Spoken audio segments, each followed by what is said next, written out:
Welcome. This is episode 1 of the Mafia, the Bullpen Mafia. I'm joined here by my two guys out of the pen, Javi and Petey. What's going on, fellas? Living mode. our first talking over each other with PD remote, but all good, man. Great sports weekend, bro. Obviously, we had March Madness. Personally, my bracket's already busted, so no point in me watching anymore. I got no horse in the race, but great weekend on my end. How about you, PD? Yeah, boys, good weekend. I'll be in attendance on Saturday, the Elite Eight game. We got a big UConn contingent up here. I'm not a UConn fan. I can't stand the school, but I'll be cheering hard on Saturday night when I'm there. But yeah, love it, boys. MLB season has officially started. We'll get into that a little bit. We got some official games under the belt, and we got some controversy. So it should be a good one. You're exactly right there, Petey. And we're 2-3 days away from the start of the season, and the last thing anyone's talking about is opening day. The top of mind, viral, big news story of the weekend and in the baseball world is Shoehei Ohtani and his interpreter, I guess, admitting to stealing money and gambling over $4 million. Just quite the whirlwind of news. And I for myself, I'm still trying to dive in and collect as much info as possible, but we're in a good spot here to immediately react. Shohei Ohtani's press conference just got wrapped, and we were just talking about it. Said, well, a whole lot of nothing.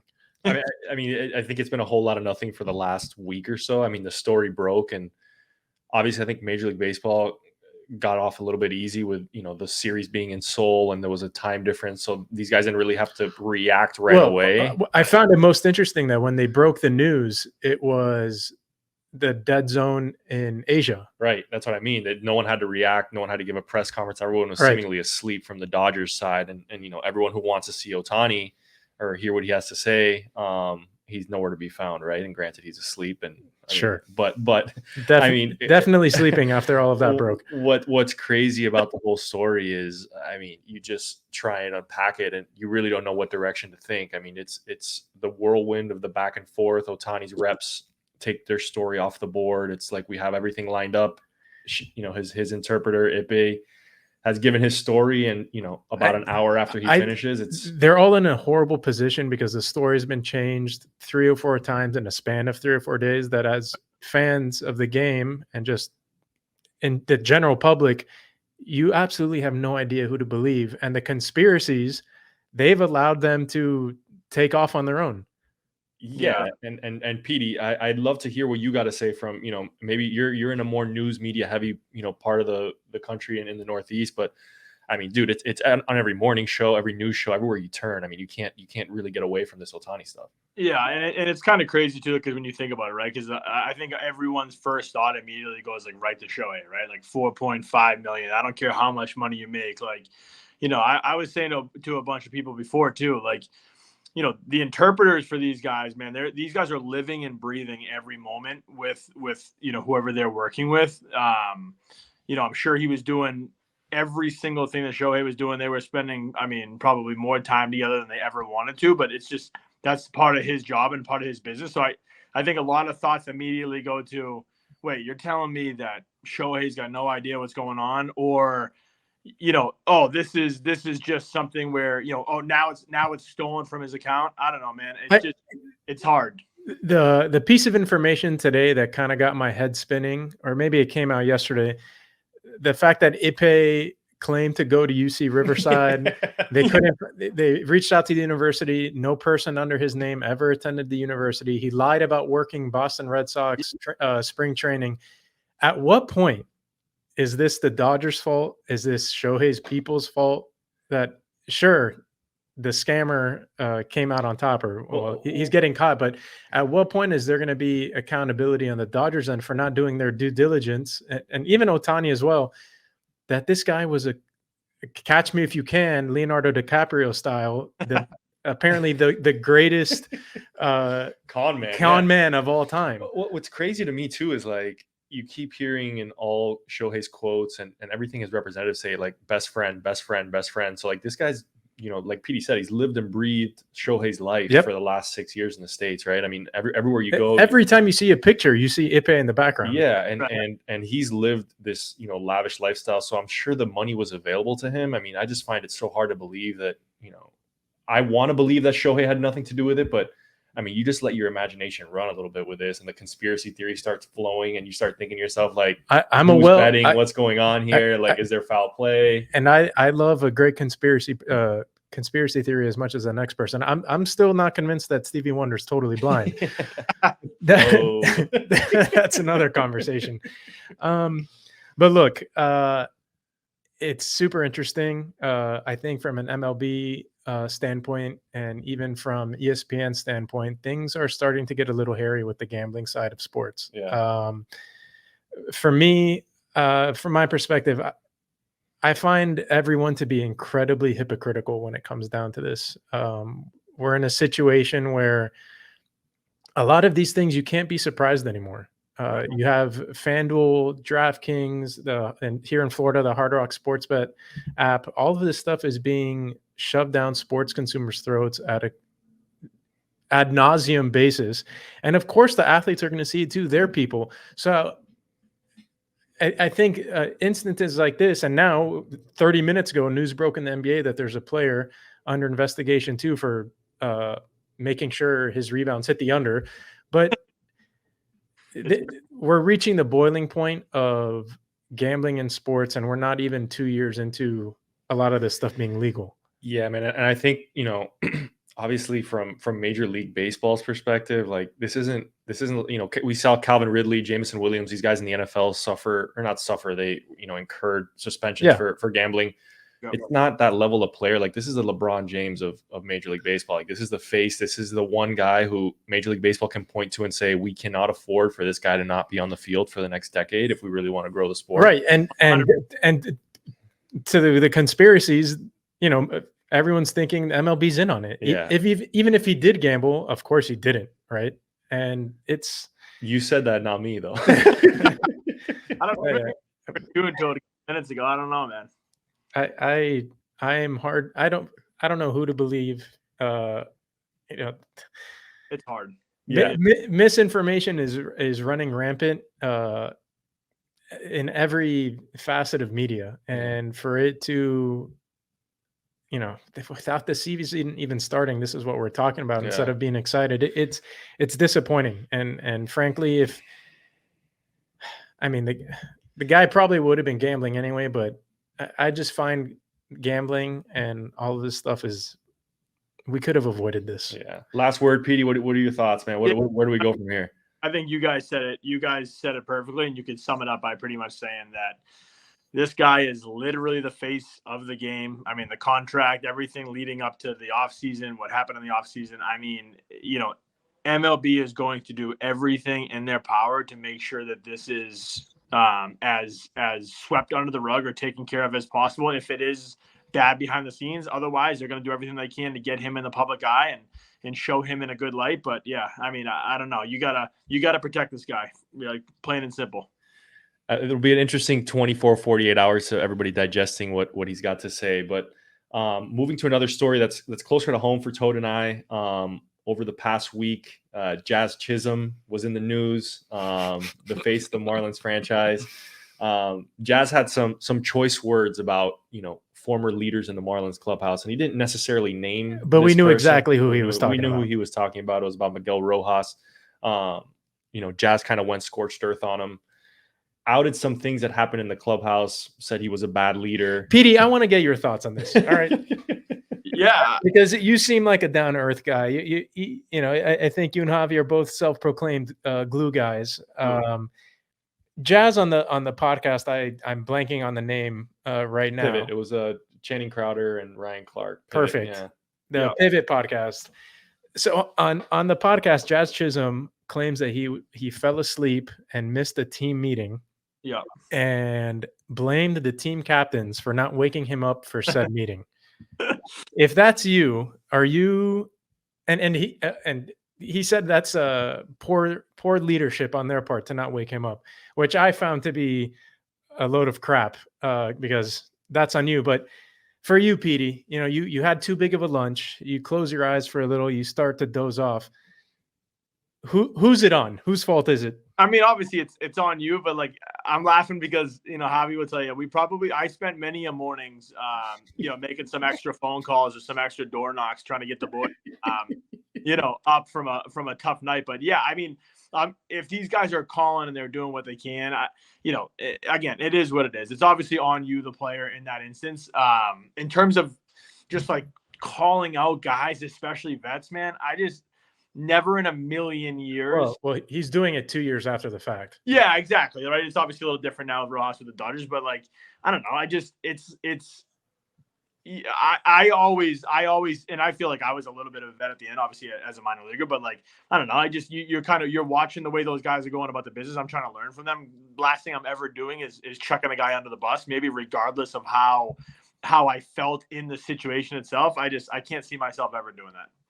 I think an interesting part of the discourse with Marlins fans and the media locally down here is the idea of how the team captains were selected. As two guys who played in the minors, it seemed like Jazz had a problem with one of the let's call Miguel Rojas one of the more average players on that team being the unofficial, or I don't know if Mattingly formally called him the team captain. Him being the team captain rather than the best player on the team. Yeah, and I think you kind of fall into two camps here. Like, Miguel Rojas was a guy, and I don't know him personally. I don't think any of us do, but like he was a guy who kind of paid his dues and worked his way up to the major leagues. And I think there's a lot to be said for guys that kind of stick it out and finally have their day and have the ability to have a career in the major league. So, I think Miguel Rojas probably falls into the more old school camp where there's, more seniority and I think guys kind of fall into rank. And yes, Jazz Chisholm was the face of the team and he was, this proclaimed superstar for the Marlins, but, he hadn't necessarily been through some of the grind that Rojas had. And I think that there's an element of that. And then there's the other side of the coin where it's more new school. It's like, hey, it's kind of a flat leadership structure. Everyone is kind of on their own and the leaders kind of propel themselves regardless of whether they're a first-year player or, a 10-year veteran. So, I mean, look, I see both sides of it. To Petey's point, man, like when you're in the locker room and you're with guys all the time, like there's guys you don't necessarily get along with, but you find a working relationship. And it just seemed like Jazz and Rojas didn't have that, right? Like, and it doesn't help that he was the second baseman at the time, and Miguel Rojas is the starting shortstop. Yeah, so it just seemed like there was a culture issue on that ball club and on that team. And look, not to talk too much about the Marlins, but I think a lot of that boils down to Mattingly too. From an outsider looking in, he seemed to be too soft of a manager, and I know he's the winningest manager in Marlins history, but to me that's because of longevity. No one managed even half the years he did with the team. But I mean, God, hold the guys accountable.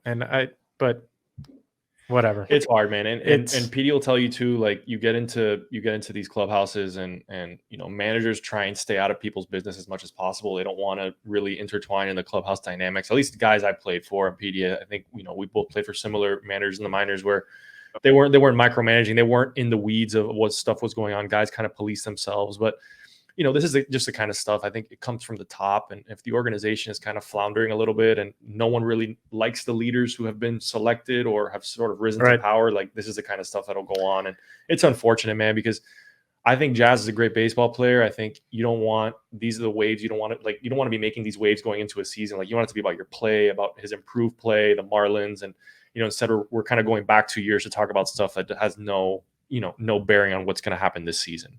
Yeah, especially as the face of the game now, Javi. Like you said, man, he's just he's on the cover of the show. Yeah. All right, he's becoming a big name in baseball. To me, it's hard to when you're trying to break out and have a career like he is going to kind of have this little blip on the radar here. I don't know. And one thing I was going to say before too, Javi, you talk about veterans, guys in the locker room, maybe things that you don't agree with. That stuff gets solved in the locker room, man, early on, especially when you have some good veterans, especially when you have some guys that that aren't going to put up with that shit. I mean, that you guys, you settle that stuff off the field. You take care of that in the clubhouse, and then when you kind of when you're going out, when you're talking to the media, whatever you're doing, I mean, that's that stuff usually swept under the rug by then. So interesting how that all kind of came about. Like you said, no names were mentioned, but I think everybody in the entire world that follows so. Well, Thursday is opening day, so I think it's time we talk about actual baseball. Yeah. And maybe each of us give maybe a dark horse contender or their favorite to win the World Series. I won't be going with the Dodgers.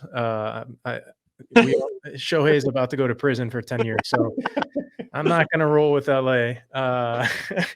Javi, what do you think? There's several I think surprise teams that there was a lot of improvements last year, and I know our guy Brent Suter, his team, the Reds, are a popular pick right now to kind of surprise people again this season. Yeah, look, I'm going with a pick that's going to hurt for me to say. As a Marlins fan, it's a division rival. They've been in the mix the last 2 years. I think the Phillies are ready to take that jump. Ooh. I hate to say it. It hurts me. Toad just made a face at me because Toad hates the Phillies, but it's also not a hot take. No, it's not a hot take, but I mean, they've been around the basket, right? They've been at the goal line the last unfinished 2 years. business. Unfinished business. They're ready. The Phillies, man. And you look at that lineup; they're stacked, and they got a tremendous starting rotation. They're good at the back end of the bullpen. So I hate to say it; it pains me, but I'm going with the Phillies, man. That's not bad, because make me feel better, Petey. Say a more controversial pick than that. Well, go out on a limb. It's funny you say that because like you talk about like you're gonna stay at home. I'm gonna follow suit Harvey here because I've always loved you as a teammate and a guy, so I gotta have your back here. How about me just staying in the AL East and going with the Orioles? And me telling you that not only do I have them as a dark horse type of pick, but how about my guy Jackson Holiday maybe winning the AL Rookie of the Year? Okay. Wow. Now we're talking, Pete. Yeah. How quickly is he going to get called up, though? That's the next question. Yeah. I mean, listen, these are like, you want to talk about just like going out on a limb here. Like as a diehard Red Sox guy growing up, obviously allegiances switched a little bit and for about 6 or 7 years in the middle of that. But watching what the Orioles have done as an organization, obviously they got Corbin Burns now on the front end, like that young staff, the young players that they have there. They're so fun to watch, man. Mountcastle and those guys. I got to watch them a couple years ago when our old buddy Jorge Lopez was in town. Got to meet up with him, talk to him a little bit down there on the field, and kind of get to see those guys up close and personal. So, young, talented, fun to watch. Like guys out there that I love having my son watch and try to emulate a little bit too. So, yeah, throw with the Orioles on for my pick. Okay, we got Philly, we got Baltimore. I'm gonna kick it out west. I'm going with the Giants. Wow. Yeah. I think they've made a couple moves. Yeah. Their rotation, I think, is a little underrated. Scary. Alex Cobb. They just picked up Blake Snell, but for me, it's the hard throwing guy from St. Louis, Jordan Hicks. Yeah. He's never started in the majors. Kind of like AJ Puck with the Marlins. You have absolutely no idea. The Giants have absolutely no idea what they're going to get from Hicks, but I think that they're top end of the rotation, and they got the Rogers brothers holding it down in the bullpen. And they added power. They added our boy Jorge Soler, just deep, a sneaky team, new manager, Bob Melvin got his way out of the stink in San Diego. Experienced guy. He knows how to deal with winners. I think San Francisco is going to give LA a run for their money. I think the NL West that's a great division, man. It is. It's deep. Really deep. People forget about the Diamondbacks. Yeah. They lost the World Series. Yeah. But I don't like the Giants at all. I have no affiliation towards them. But when I went up and down making my decision, they kind of just stuck out to me. They're exciting. They're kind of going for it, and you got to respect it in a division with the Padres and the Dodgers, with competitions that's not afraid to spend some money. I think they made the right moves to not just be competitive in the division, but for the whole thing. It's hard too, man. You're in a league where the Dodgers are spending this never-ending bank account that they just keep on drawing upon, and you have the Giants who have obviously had their successes under Bruce Bochy, and to your point, it's no one's kind of seeing them coming, and they got 2-time Cy Young winner that they added Matt Chapman at third base, Jorge Soler. So I like that pick. You didn't mention Matt Chapman. I forgot about Matt Chapman. Boris guy. I think let's all give our one overhyped and overrated pick. Who's the one team that's getting too much attention that is not going to hold up their end of the bargain? I'll start with you, Petey. Dodgers.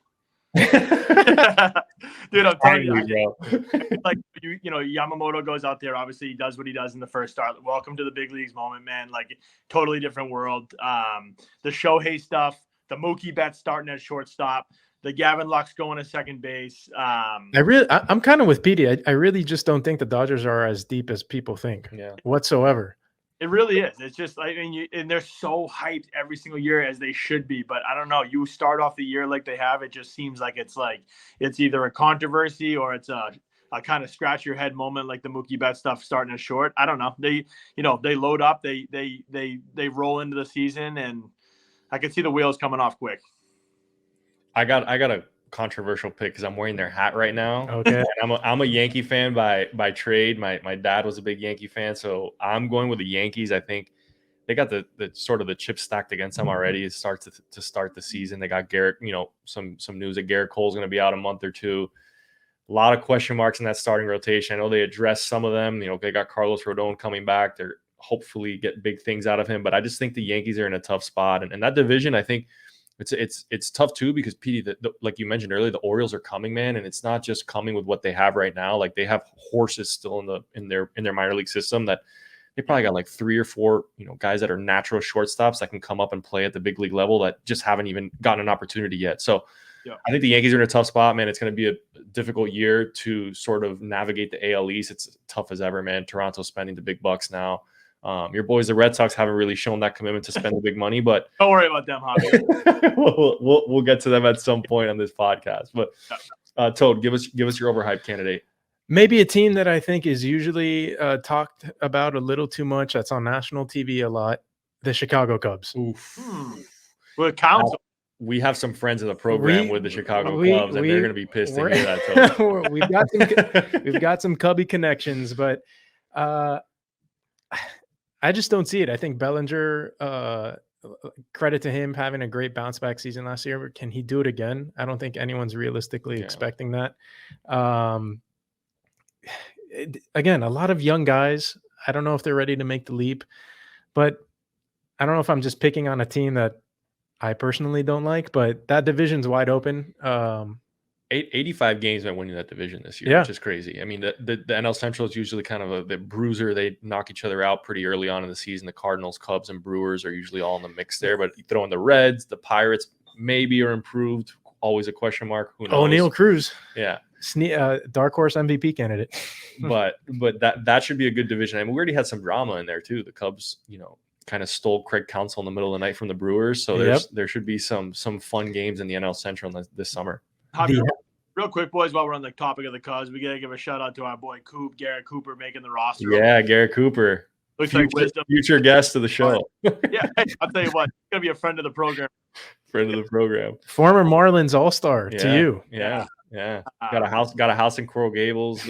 Loved his life down here in Miami, man. He was good for us. Good for the Marlins about 4 years. Looking forward to asking him about Jazz.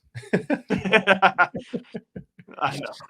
Oh man, good stuff. Let's wrap it up with our final segment. I think we're gonna do here with ultimately we're gonna have a bullpen of the week. We'd like for listeners and fans to submit a random bullpen, whether it's MLB, college, high school, something that we could all sort of hang our hat on. Bullpen that performed really well, bullpen that did something. Can I give you a bullpen that was absolutely awful? Yeah. Can we do the opposite? All right, go for it. The Florida State Seminoles.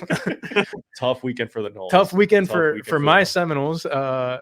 I think they led in each game of the weekend, but that's college baseball. Hey, I mean, look, if we're the bullpen mafia, regardless, we want Florida State. They gave up 40 earned runs. I'm gonna say another thing that's gonna pain me right now, Toad. I think we want Florida State to be our friend. So yes, Florida State had a tough weekend. They will bounce back. They're a good. Okay. They number 4 team, and let's give the full context here. Number 4 team in the nation, Clemson Tigers on the road. Yes.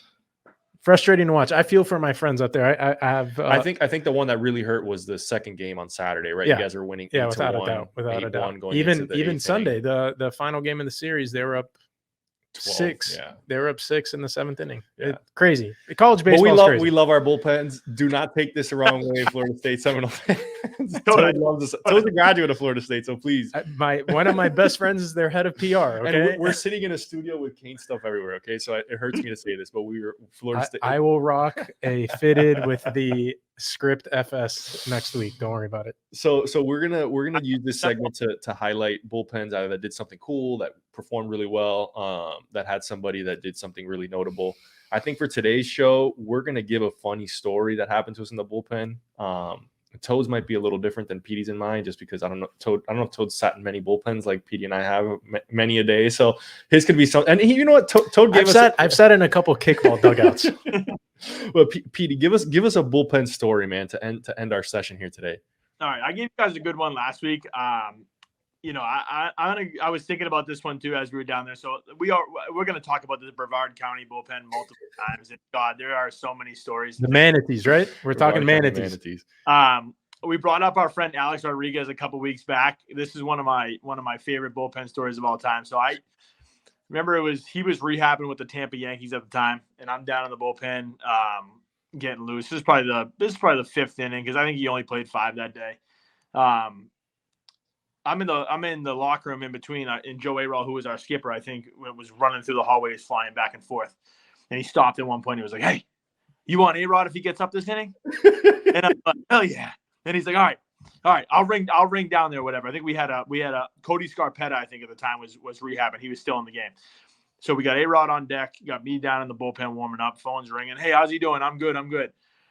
I want to say Scarpetta either hit or gave up a hit to the guy right before A-Rod, which kind of led me to like, hey, Scarpetta's going to get one more batter. So Scarpetta got to face A-Rod. A-Rod, I think he got hit in the hip as well. The same hip that he was rehabbing at the time. Wasn't a good sign. He's laboring over there at first base. Phone rings down. Here we go. Petey, you're in the game. I come up. I'm hauling in. Got A-Rod over there at first. He's stretching out. He's going crazy. I throw a first pitch changeup to Peter O'Brien, the next batter. Comes in, absolutely just this thing was absolutely annihilated. Almost knocked the wall down. Dude, here's A-Rod rehabbing the hip, got smoked in the hip. You got this man running. Dude, he was hobbling, hurting, right? I hear him going, he's rounding second base. I hear him going, here we go.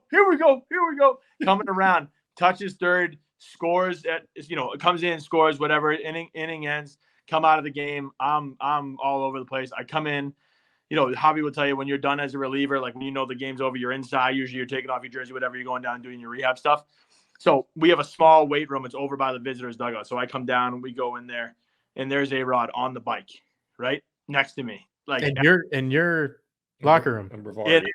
Like right there, we have the weight room sort of down by where the visitors are. So I go down there and there's A-Rod. He's on the bike. He's now, hey, I'm dying laughing, right? Because we got A-Rod on the bike. We got a guy next to him holding the Gatorade towel, right? So if one drop of sweat comes down that dude's forehead, it's getting dabbed.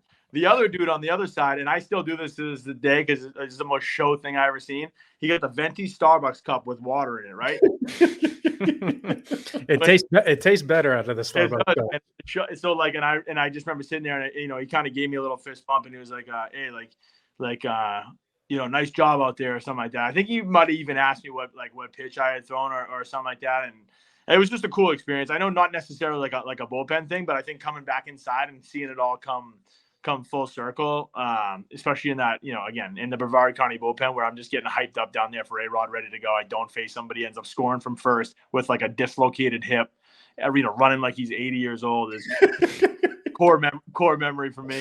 Oh, that's awesome, dude. And it's funny because the Brevard County, and for context, Brevard County, we played at Space Coast Stadium, which no longer is a baseball facility, but used to be the spring training home of the Nats. And like, dude, the hallways, like this really long hallway around the back, and like you just see guys all the time back there. There's one weight room, so guys are always constantly in there. So it was one of those places. I mean, and Brevard County was a graveyard, Petey. I mean, you talk about places to pitch. That was the ultimate place to pitch. Yep.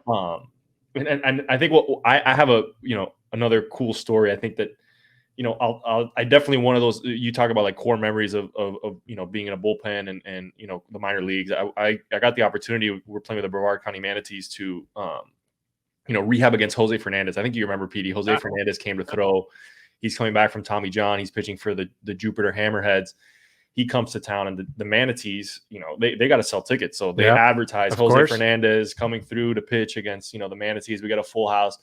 And Skip, Joe Aralt tells me, he's like, hey, you're Cuban, right? And I was like, yeah. And he's like, oh, dude, this is so cool. Like a couple of Cuban guys pitching against each other. Like, yeah, I mean, Jose Fernandez has been in the big leagues for 3 years. I'm trying to get a look here, dude. This is cool. So we're down before the game, and I'd known Jose a little bit. We had some mutual friends, and I'm, talked to him in Miami and stuff. And we're both stretching out in this Brevard County weight room. And, he tells me, he's like, hey, I'm going to hit for myself just to get ready. And he's like, let's just keep everything else, away from me. I'm like, yeah, dude, I'll throw you all fastballs, outer third of the plate. He's like, I'm not swinging. I'm just going to be bunting. Sure. He told me he's bunting the whole game. So I'm like, yeah, dude, I'll throw you fastballs outer third. No big deal. Dude, Jose Fernandez gets in the game. And what transpired is he was kind of like easing his way in the first inning. He gives up a bomb, dude. Like this guy, Michael Rattery, was a, big jacked up dude on our team. He hits a bomb. He was throwing like 93, 94. All of a sudden, Jose Fernandez like flips a switch and he starts going the competitor 98. Like he's huffing and puffing, throwing absolute fuel balls out there. So he comes up to bat the first time and he gets his bunt down. Second time he comes up to bat. This is his last at bat. And he kind of yells at me. He's like, oh, it's my last at bat. I'm like, all right, whatever. I'm thinking he's going to bunt. I groove him a first pitch fastball right over the heart of the plate. And dude, he takes an absolute G-hack, like no bunt. And he's cracking up. And I'm on the mound. I'm thinking to myself, I'm like, dude, I am not about to give up a home run to Jose Fernandez. So I throw him 2 straight sliders, and he comes out of his shoes, like swinging for the fences, and he's laughing the whole way. And it was a cool moments, man. And after the game, I was like, dude, bunting, really? He's like, oh man, I got the green light to swing. Like, I got to swing at the big league level. I'm like, yeah, dude. I'm like, I was not about to be on every tweet on, MLB Network. Jose Fernandez hits a bomb off random Cuban pitcher in the minor leagues. But those are the cool stories, man, that you always remember, facing some of these guys. So we'll use this segment for that, just to sort of end on these cool notes. We'll bring other bullpens and other cool stories. Toad, final word for you. I got nothing. You got nothing. I got nothing. I will share my kickball stories when they're appropriate, and my Miami softball stories as well. But I think that's going to do it. This is episode 1 of the Bullpen. It's been real, boys. This has been real. Looking forward to continuing this, a more consistent cadence. And if you're tuned in, we appreciate it. And Bullpen Mafia out. Thanks, Petey. See you, boys.